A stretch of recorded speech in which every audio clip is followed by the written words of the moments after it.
Hype versus data. चलिए अब इसे लाइव टेस्ट करते हैं। मिलिए सुपरचार्ज्ड मोबिलिटी लिमिटेड से। नाम सुनने में ही काफी रोमांचक लगता है ना?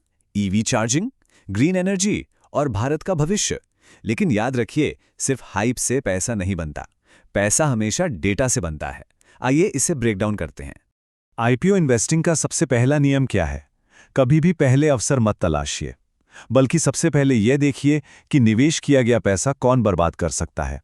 असली रिस्क को ढूंढना जरूरी है। अब इस एआई प्रॉम्प्ट को देखिए, इसे बिल्कुल ऐसे ही इस्तेमाल करना है। Act as a forensic financial analyst, read the risk factors section, ignore generic risks, extract the top 3 real risks, explain in simple English. और अब इसके नतीजे देखिए। इस कंपनी का 62% रेवेन्यू केवल 3 क्लाइंट से आता है, जो कि बहुत ज्यादा रिस्की है। इस पर 10 करोड़ रुपए का एक मुकदमा भी चल रहा है। और ये चीन के सिर्फ 2 सप्लायर्स पर पूरी तरह निर्भर है, जो इसके बिजनेस मॉडल को बहुत कमजोर बनाता है। अब आता है असली सवाल, ये पैसा आखिर जा कहां रहा है? क्या निवेशकों का पैसा सच में कंपनी की ग्रोथ को फंड कर रहा है, या फिर सिर्फ कंपनी की पुरानी गलतियों को सुधारने में काम आ रहा है? इसके लिए ये दूसरा प्रॉम्प्ट इस्तेमाल किया जा सकता है। Analyze objects of issue plus financials.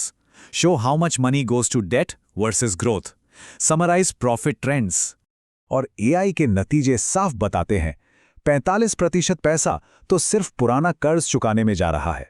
केवल 25% हिस्सा वास्तविक ग्रोथ के लिए रखा गया है, और प्रॉफिट मार्जिन भी लगभग 3.5 से 6% के बीच ही अटका हुआ है।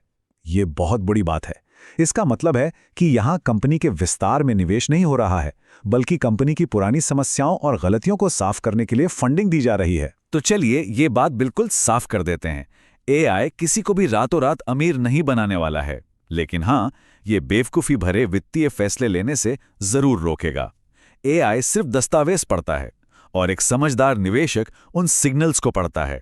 ये सभी सटीक प्रॉम्प्ट्स बिल्कुल कॉपी पेस्ट के लिए तैयार पिन किए हुए कमेंट में उपलब्ध हैं। अगली बार जब भी कोई नया आईपीओ आए, तो बिना सोचे समझे भीड़ के पीछे भागने के बजाय उसे सबसे पहले स्कैन करें, उसके डेटा को ब्रेक डाउन करें और फिर पूरी समझदारी के साथ अपना फैसला लें। अगला कौन सा आईपीओ इस तरह ब्रेक डाउन किया जाना चाहिए, ये कमेंट्स में बताया जा सकता है।